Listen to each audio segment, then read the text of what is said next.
Hey guys, in this video I will show you how to add multi-columns to Shopify. Alright, so let's begin with the video. Start by logging into your Shopify admin dashboard. Once you're on the main page, look at the left-hand menu and click on Online Store, then select Themes. This is where all your store themes are listed. Find your active theme and click on the Edit Theme option next to it to open the theme editor. Inside the editor, you'll see a panel on the left showing the sections of the page you're working on. Scroll through and click on Add Section. From the list that appears, scroll through the list or just search for Multi-Column.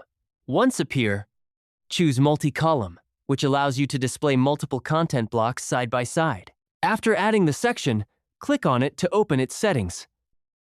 Here, you can edit the heading text and adjust its size.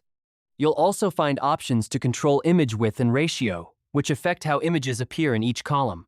You can add a button with a custom label and link it to different parts of your store, such as collections, products, pages, blogs, or policies.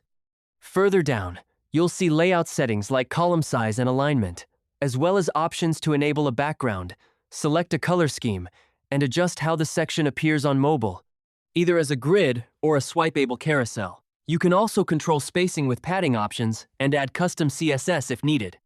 Next, if you click on each column, you can edit each individual column by adding images, headings, descriptions, and links. Each column can point to a different destination within your store. Before finishing, preview your design on both desktop and mobile views and make any necessary adjustments. Once everything looks good, click Save to apply the changes and make your multi-column section live on your store. And that's it.